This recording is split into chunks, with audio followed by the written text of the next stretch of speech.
Mga kautoran, maayo gid nga adlaw sa inyo nga tanan. Kag sa sini nga tion, nagapasalamat gid kita sa Dios kay kita makaupdanay sa pagpamalandong sang iya mga pulong. Kag sa wala pa, akon pagabasahon ang pulong sang Dios nga makita sa John chapter 1 verses 10 pakadto sa 12 nga nagasiling, ang pulong yara na nga daan sa kalibutan. Ang kalibutan gintugas ang Dios paagi sa iya, pero ang kalibutan wala magkilala sa iya. Nagkari siya sa iya kaugalingon nga banwa, pero ang iya mga kasimanwa wala magbaton sa iya. Pero mayara gid man nga nagbaton kag nagtuo sa iya. Gani ini sila ginhatagan sang kinamatarong nga mangin anak sang Dios. Nangin anak sila sang Dios hindi sa tawhanon nga paagi, sa bagay nga natawod sila nga may tawhanon nga mga amay, kundi ang Dios mismo amo ang ila nga amay. Suliton lang nakon diri ang isa ka linya sa 12 nga nagasiling, mayara gid man nga nagbaton kag nagtuo sa iya, gani ini sila ginhatagan sang kinamatarong nga mangin anak sang Dios. Ang aton pagahambalan sa sini nga tion amo ang titulo, may title nga nagasiling, ang mga anak sang Dios. Aton na hibaloan na, pero aton pagigsuliton subong, nga ang Dios may bugto nga anak. Kagina mo ang nasulat sa John 3:16. Kay ginhigugma gid sang Dios ang kalibutan sa bagay nga ginhatag niya ang iya bugtong nga anak. So ang Dios may bugtong nga anak nga amo si Jesus Christ. Pero ang Bible nagatudlo nga ang nagatuo kay Kristo, ang tanan nga may pagtuo kay Kristo, may kinamatarong, hatagan sang kinamatarong nga mangin anak sang Dios. So aton ini at hagon sing mayo nga ang mga tao iya nga nagtuo kag nagbaton kay Kristo sunod sa ilang kabuhi, kabigon nga mga adopted nga mga anak sang Dios. Adopted tungod kay ang Dios iya may bugto nga anak, pero ang tanan nga nagtuo kag nagbaton kay Kristo sunod sa ilang kabuhi, makabig kag ginatudlo sang Bible nga sila mga adopted nga mga anak sang Ginoo. So ang pamangkot karon sa aton tunga amo ini, paano ang tao mahimo nga anak sang Dios? Kag amo ang aton sabton, kag ang Bible mismo amo ang magasabat sina. Kag nakita naton sa Galacia 3:26 nga nagasiling diri ang aton bala na kasulatan, Galacia 3:26, siling niya, kay paagi sa pagtuo kamo tanan nangin anak sang Dios, paagi sa paghiusa kay Kristo Hesus. Matag diri nga natudlo sang Bible nga ang tao mahimo nga mga anak sang Dios o kung adopted nga mga anak sang Dios kung sila magatuo kay Kristo. Kay paagi sa pagtuo kamo tanan nangin anak sang Dios o kung nangin adopted nga mga anak sang Ginoo. Okay, aton tanahon sing jutay ang ginasiling nga pagtuo. Mayara man nga pagtuo nga genuine nga pagtuo, kag mayara man nga pagtuo nga piki nga klase sa pagtuo, kag tan-aw naton karon ang pagtuo nga yari sa aton. Ang matudtuod nga pagtuo amo ini inupdan sang paghinulsol sang aton mga sala. Ang tao nga nagasiling nga nagatuo siya sa Dios, pero wala man siya nagahinulsol sa iya sala, kundi nagakalipay pa siya sa paghimo sang sala, ina nga klase sa pagtuo piki, hindi ina genuine nga pagtuo. Kay man ang genuine nga pagtuo inupdan sang paghinulsol sang aton sala. Ang tao nga may nulsolon sa iya sala, wala siya nagakalipay sa pagpadayon sa paghimo sang sala, inaamo ginatudlo sang balaan nga kasulatan sa aton. Kaya masunod amo ini, masapwa naton kag mabalaan naton kung bala genuine ang aton nga pagtuo. Kay ba nang ginbasa naton kay nanagasiling sa John chapter 1 verse 12 ngang tanan nga nagbaton kag nagtuo kay Kristo hatagan sang kinamatarong nga mga anak sang Dios. Kung sa aton pa amo ini ang genuine nga pagtuo inupdan sang pagbaton naton kay Kristo sulod sang aton kabuhi. Kag mabatyagan mo ina kung bala si Kristo ara sa sulod sang imo tagipusoon o kon wala ang tao diin si Kristo amo nagapungko sa trono sa iyang kabuhi ina nga tao matinumanon kung ano ang ginapahimo sang Dios sa iya kag ina nga tao mahigugma siya sa paghimo sang mga Diyos nun nga mga bagay tungod kay si Kristo amo na ang nagapungko sa trono sa iyang kabuhi. Kabagdanan nga ang Bible nagasiling nga dapat nga tuuhan kag batonon naton si Kristo. So akon suliton sing jotay agod marehistro sa aton hunahuna ang genuine nga pagtuo inupdan sang paghinulsol sa aton sala kag pagbaton kay Kristo sulod sa aton kabuhi. Ina amo ang sabat. Paano ang tao mangin anak sang Dios? Ang siling sang Bible dapat siya magtuo pa kay Ginoong Kristo. Ang object sang aton pagtuo kung sa aton pa ginapatuhoy naton ang aton pagtuo kay Kristo, hindi nga kay bisan sino lamang ang aton tuuhan. Ang tao nga may matutuod na pagtuo nga makahimo sa iya nga mangin anak sang Dios amo nga iyang pagtuo ginapatuhoy didto kay Kristo. Sang una sang si San Pablo nagapanudlo may nagpamangkot sa iya nga nagasiling, Sir, anong buhaton ko agod maluwas ako? Kabalo ka kung anong siling ni San Pablo? Makita ina sa Acts chapter 16 verse 31. Nagsiling si San Pablo sa nagpamangkot sa iya, magtuo ka kay Ginoong Hesus agod maluwas ikaw kagang imo panibalay. So, ang pagtuo nga makaluwas, ginapatuhoy, ang object sa ano pagtuo, amo si Kristo, hindi nga kay bisan sino lamang nga tao. Bisan pa si San Pedro, San Pablo, kag iban pa nga mga Diyos nun nga mga tao, hindi ang aton pagtuo, dito naton ipatuhoy sa iya, ang ginatudlo iya sang Bible, amo ini, nga dapat kita magtuo kay Kristo, agod nga mahimo kita, nga mga anak sang Dios. Kagamo ini ang ginadugang nga pagtudlo sa mga tao nga ginhimo nga mga anak sang Dios. Ano ang ebidensya nga imong masapuan, nga imong mabatyagan nga ikaw isa na sang mga anak sang Dios? Ang ginatudlo sang Bible sa aton amo ini kag makita ini sa Romans kapitulo 8 halin sa 14 tubsob sa 16. Ang ebidensya nga ang tao anak na sang Dios amo ini ginatuytuyan siya sang balaan nga espiritu. Ang tao nga wala sing balaan nga espiritu sulod siyang kabuhi hindi makabig nga anak sang Dios. Kaya ang mga anak iya sang Dios ginatuytuyan sang balaan nga espiritu. Ang balaan nga espiritu sang Dios ara sa sulod sa iyang kabuhi kag ina nga balaan nga espiritu amo nagatudlo sa iya sang matarong nga banas nga dapat niya pagalaktan, sang mga matarong nga mga pagginawoy nga dapat niya igakabuhi. Ina babatyagan nimo kay man ang balaan nga espiritu amo ang nagapuyo sa aton kaugalingon. So ang dako nga ebidensya nga isa ka tawo anak na sang Dios kay yara ang balaan nga espiritu sulod sa iyang kabuhi nga amo ang nagatuytoy sa iya. Sa imong pamatyag, ano ang balaan nga espiritu? Nagapakighambal bala sa iyang makaanak, mga kanakan, tubtob subong?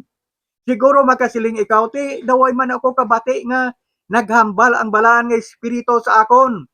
Mga utod, ang balaan nga espiritu nagadihon sang imo balatyagon kag sa imong hunahuna agud nga makahimo ikaw sa nagakaigo nga desisyon nga makapamuot sa tubangan sang Ginoo adlaw-adlaw. So ang mga tao nga ginpuy-an sang balaan nga espiritu tungod kay ginbato nila si Kristo, mayara nga balaan nga espiritu nga nagatandog sa ilang balatyagon kag sa ilang huna-huna agod nga makahimo sila adlaw-adlaw sang Dios nun nga mga bagay nga dapat nila pagahimoon. May isa ka sugilanon kag ini matuod nga istorya. Ini nga tao ginangalanan si Sunny. Maalam nga bata, halin sang elementary, nag-high school, nag-college, maalam gid siya. Isa ka tion, nagmasakit siya. Pag masakit niya dito sa ospital, lala ang iyang ginabatyag, kadamo sa nagapangamuyo sa iya, kamag-ayo si Sunny siyang masakit. Kag dito siya sa ospital, nagamasakit, nabatyagan niya ang pagpanghikot sang balaan nga espiritu sa sulod sa iyang kabuhi. Samtang nagahigda sa dito, nakahuna-huna siya. Kag ini ang siling nakon nga pagpanghikot sang balaan nga espiritu. Siling niya sa iyang kaugalingon, kung mag-ayo na ako, makagwa na ako diri sa ospital, makuha ako sang pagka-doktor. May eskwela ako, agod mangin doktor. Agod nga buligan nakon ang parehas sa akon, siling ni Sunny, ang mga tao nga parehas sa akon nga mga masakiton, buligan nakon. Kagabalo ka kung ano siling ni Sunny, siling niya adto amo ang pagpanghikot sang balaan ng espiritu sa akon, samtang dito ako sa ospital. Matuod man, nag-eskwela siya pagka-doktor, kapag graduar niya, nag-interest siya sa isa ka grupo sa mga doktor nga kadto sa nagalain nga mga lugar sa pagpamulong sang libre sa mga tao nga mga masakiton. Kag kon si Sunny ang paghahambalan siling niya, didto ina nagsugod sang na-admit ako sa ospital ngang balaan nga espiritu sang Dios nagapanghikot sa akon kag nagahambal sa akon nga dapat ako magdoktor agod nga buligan nakon ang mga tao nga mga masakiton pareha sa akon. Kag nagabalhin-balhin sila, lain-lain nga mga probinsya, tubtob subong naibalawan nakon nga si Sunny yadto na sa Amerika, nagkapadayon gihapon sa pagpamulong kay inaamo ang mission nga ginhatag sa Dios sa iya sa pagbulig sa iyang isigkatao. Mga kautoran amo ini, ang balaan nga espiritu siguro wala kita makabati nga naghambal sa aton dalunggan, pero nagapanghikot siya sa aton balatyagon sa aton huna-huna agod makahimo kita sang mga bagay suno sa kabubuton sang Dios nga dapat naton pagahimoon. So ang ebidensya nga ikaw anak na sang Dios tungod kay ang balaang espiritu yara na nagapungko sa trono sang imong kabuhi kag nagatudlo sa imo bisan pa nagasabdong sang sala nga aton mga ginahimo sa aton mga kabuhi. Ang sunod amo ini, ang matudtuod nga mga anak sang Dios manunubli kaupod ni Kristo. Kag amo ina ang ginatudlo sa aton sang balaan nga kasulatan. Makita naton sa Romans chapter 8 verse 17. Aton pagabasahon ang pulong sa Dios agod nga ini makadiretso tudlo sa aton nga ang mga anak sa Dios manunubli kaupod kay Kristo. Nagasiling sa diri sa 17 sa Roma 8 versikulo 17. Siling niya tungod kay mga anak kita sang Dios, mga manunubli kita sang mga kaayuhan nga gintiganan niya para sa iyang mga tao. Kag mga manunubli man kita upod kay Kristo sang gintigana sang Dios para sa iya. Amo ini ang maatag nga ginahambal sang Bible. Akon lang liwat suliton. Ang mga adopted nga mga anak sang Dios nahimo silang mga anak sang Dios paagi sa pagtuo, manunubli sang tanan nga mga kauyuhan nga ginpreparar sang amay sa iyang bugtong anak kag ang palanoblion siling niya mangin palanoblion manaton kay masig ka manunubli kita upod kay Kristo. Inaamo ang matag nga ginhambal sang Bible sa aton. Ang mga anak sang Dios manunubli sang langit, ang mga anak sang Dios manunubli sang ginharian sang Dios, ang mga anak sang Dios mga manunubli sang kabuhi nga wala sing katapusan dito sa langit. Sa tion nga tawgo na kita sang Ginoo halin sa siningadota kag litonon niya kita sa sinang langit, sa sinang iyang balay kag ginaman para sa tanan niyang mga kaanakan. Kag dito sa langit ato na mangin kaupod si Ginoong Hesus nga bugtong anak sang Dios nga amo ang aton manluluwas. Amo ina ang mga kaayuhan nga ginatudlo sang balaan nga kasulatan sa aton.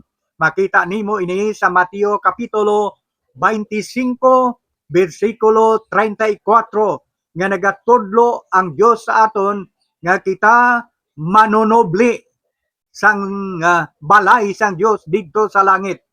Nagasiling siya nga sa adlaw sang paghukom iyang tiponon ang iyang mga kanakan kag magasiling panublian ninyo ang langit, ang puluyan nga amo ang langit nga gintigana para sa inyo bisan sang wala pa matukod ang kalibutan, ang duta, ang Dios nag-ama ng daan sang balay didto sa langit. Diin niya paistaron ang tanan nga mga nagtuo sa iya nga ginakabig niya nga iyang mga kaanakan. Kag mga kauturan aton gid mabatyagan nga kita mga anak na sang Dios kay una sa tanan ang mga anak sang Dios may balatyagon nga Dios nun. Kag amo ning balatyagon makita naton ini sa Mateo 22 halin sa 37 tubtob sa 38 nga nagasiling nga ang mga anak sang Dios nagahigugma gid sa Dios sa bug-os niyang una-una. Ginahigugma niya ang Dios sa bug-os niyang tagipusoon. Ginahigugma niya ang Dios sa bug-os niyang kalag. Kag ginahigugma niya ang Dios sa bug-os niya nga kusog. May balatyagon siya sa paghigugma sa Dios. Kung ang isa ka tao wala man nagahigugma sa Ginoo, ina nagkakahulugan lamang nga siya hindi matudtuod nga anak sa Dios. Kay ang anak sa Dios may balatyagon sa paghigugma sa Dios, ang Dios nga una sa tanan nahigugma sa iya.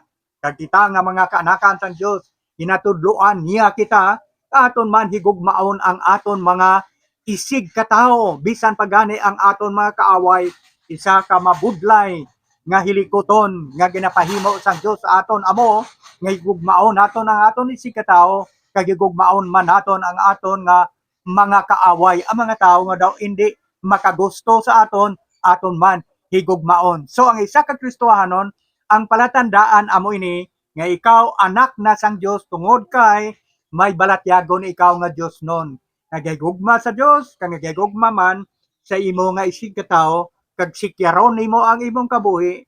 Kay kung ikaw isa na ka Kristohanon, anak sang Ginoo, yara ina imo mapasagyan sa imong kabuhi nga ikaw may balatyagon gid nga Dios nun.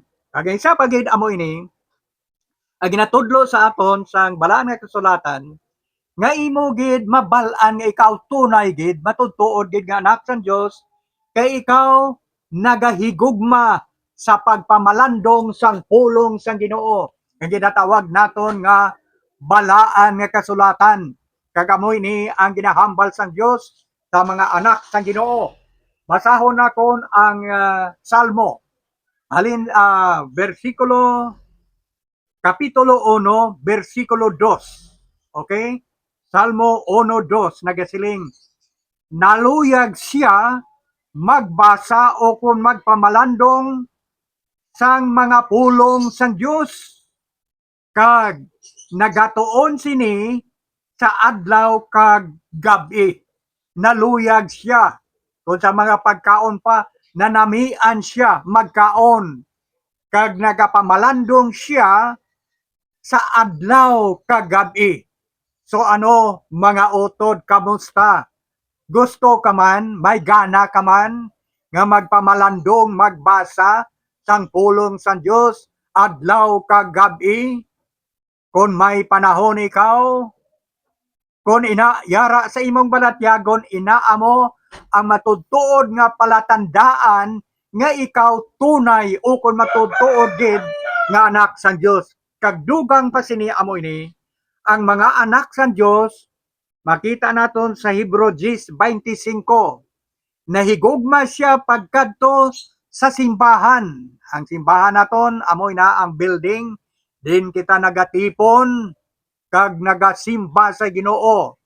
Ang anak sa Dios ginahidlaw siya sa pagkadto sa simbahan agud magsimba kaupod sa iyang mga kautoran. Amoy na nga may mga tao nga sa adlaw sa inog simba, preparado na sila ang tanan, ready na, mga bayo niya ready na sa pagsimba nga kay man nahigugma sa pagkadto sa simbahan agod magsimba sang tingob kaupod sa iyang mga kautoran.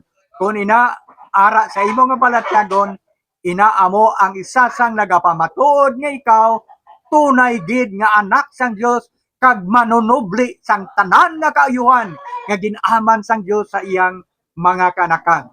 Kag sa dugang pa sini, amo pagid iniya ang ginatudlo sang Bible sa aton. Kag ini makita naton sa Colosas kapitulo 3. Ang pulong sang Ginoo nagatudlo sang subong sini sa aton nga ang mga anak sang Dios pirmi siya nagapanumdom, nagahuna-huna sa mga bagay nga langitnon. Okay?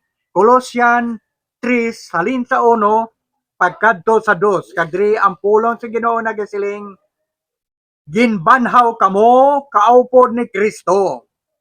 Gani pangitaan ninyo ang mga butang nga yara sa langit, sa diin nagalingkod si Kristo sa iya trono sa tuo sang Dios. Ibug-os ang inyong mga panghuna-huna sa mga butang nga didto sa langit, kag indi sa mga butang nga yari diri sa duta. Okay. Kung ang aton pirmi huna-huna mga dutanon lamang mga butang, mangga diri sa duta, kalipayan diri sa duta, mga bagay tanan nga mga dutanon, kag wala ikaw iya nagauna-una sa mga butang nga langitnon, then ina nagapamatuod kag alang-alang ang imo nga pagka Kristohanon. Ang matudtuod kag genuine nga Kristohanon, nagauna-una siya sa mga butang nga langitnon, ang mga bagay nga labing importante, ang mga butang nga wala nagakadonot nga ginaaman sa Dios nga iyang ipapanubli sa aton.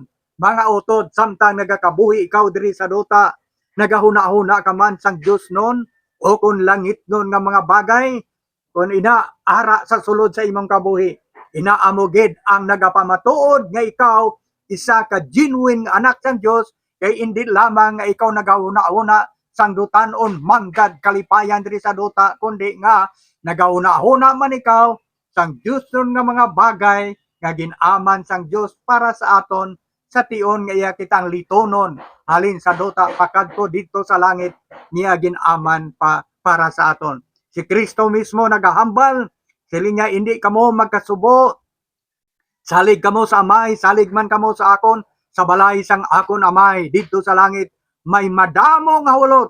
Kung hindi ini matuod, hindi kung tani ako maghambal sini sa inyo, magabalik ako, magauna ako sa langit, sili ni Kristo, kag magabalik ako liwat, puhaon akon kamo, kag dalon dito sa langit, agod nga kung diin ako, dito man kamo. Sa aton pa, may tion nga magaabot, nga kita magapakig-upod kay Kristo dito sa langit, sa wala sing katapusan. Busa ang aton huna-huna siling sang Bible, ibugos naton sa mga langitnon nga mga bagay nga labing maayo ikumpara sa mga bagay nga diri sa duta. So ang laygay sang balang kasulatan sa aton subong mga anak sang Dios amo ini, aton huna-hunaon ang mga butang nga langitnon, hindi lamang ang mga butang nga dutanon nga nakahatag sing mga dako nga kasubo sa aton mga kabuhi, si Kristo sandiris pa sa sadutan naghambal siya, hiling niya sa sining kalibutan may madamo kamo nga mga pag-antos, pero siling niya magpakabakod kamo, gindaog ko na ang kalibutan. Sa kalibutan may madamo nga mga pag-antos, pero dito sa langit ang tanan nga mga luha pagapahiran, wala nang kasakit, wala na si pag-antos, kagamoy na ang nasiling sa Bible nga dapat nga huna-hunaon naton pirmi ang langit nun nga mga butang, hindi ang mga palaligban nga dalagko sini nga kalibutan, kay ini nga kalibutan, ini nga duta, hindi amo ang final naton nga ilistaran. May tion nga telikdan naton ini, bisan anong manggad naton diri, pagabiyaan naton ini, kay temporaryo lang ini nga lugar nga aton pagaistaran. Ang mga anak sa Dios dapat nga una-hunaon naton ang mga eternal, wala sing katapusan, langit non nga mga butang, kagina amo ang nagapamatuod nga ikaw gid tunay nga anak sa Dios, kung ang imong balatyagon Dios non, kag nagahuna-huna ikaw sa mga bagay nga kaayuhan nga ginaaman sang Dios sa aton sa tion nga tawgon niya kita sa sini nga kalibutan. Okay. Sa pagtakop, tanaw naton ang aton mga kabuhi. Nagapamalandong kita nga ang Dios nag-aman sa aton sang mga maayo nga palanublion. Ang ginarian sang Dios, ang langit aton pagapanublion, ang kabuhi nga wala sing katapusan, ihatag ina sang Dios sa aton sa tion nga tawgon na kita sa sini nga duta. Karon tungod kay nagpamalandong kita sa mga dalagko nga bagay nga aton pagapanublion upod kay Kristo, ano ang aton huna-huna kag balatyagon? Ara gid lamang bala sa mga palanublion kung ikaw may ginikanan kag kamo nga mga mag-ulotod, ano ang ginahigugma ninyo? Ang palanublion nga ginaman sang inyong ginikanan o kon ang ginikanan nga amo ang tag-iya sang inyo palanublion. Kung ang imo ginahigugma amo lamang ang palanublion, kag wala nimo ginahigugma ang imong ginikanan nga amo ang nag-aman sinang tanan, ina klase sang kabuhi balingag. Sa piyak nga bahin, amo man sini. Si Kristo amo ang nag-antos sa krus. Agod matigayon ang aton kaluwasan. Agod maangko naton ang kabuhi nga wala sing katapusan. Kag agod nga makapanubli kita sang tanan nga kaayuhan nga ginaman sang Dios sa aton. Ginsakripisyohan ina, nag-antos si Kristo dito sa cross para sa aton. Nagpatulo siya sa iyang hamili nga dugo agud nga matigayon ang aton nga kaluwasan. Karon ano kag sin-o ang aton ginahigugma? Ang palanublion lang o kon si Kristo nga nag-antos kag nagbayad sang tanan nga silot sang aton sala didto sa cross. Ang nagakabagay nga aton higugmaon sing labi amo si Kristo, ang Kristo nga nahigugma sa aton nga ginhalad niya iyang bug-os nga kabuhi agod nga matigayon ang kasiguruan sang aton kaluwasan paagi sa pagtuo naton sa iya. Then kung ginahigugma naton siya, kag ginbaton naton siya sulod sa aton kabuhi, karon dayon sigurado 100% nga panulbion naton ang ginaman sang Dios nga mga kaayuhan para sa aton sa tion nga siya magabalik liwat sa sini nga kalibutan. Kabay nga sa sini nga tion hindi na naton pagpalipason kay man karon amo ang adlaw sang kaluwasan.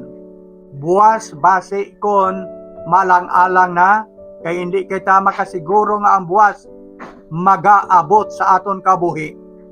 Mapanubli nimo ang ginharian kag ang tanan nga kayuhan kung ikaw nagtuo na kag magbaton kay Kristo sa imo nga kabuhi. Karon dayon isurrender ang imong kabuhi sa gamhanan kag mahigugmaon nga kamot ni Kristo, kag ang tanan nga makauyuhan ginpromisa sang Dios sa aton gid maangkon tungod kay ang Kristo yari na sulod sa aton kabuhi.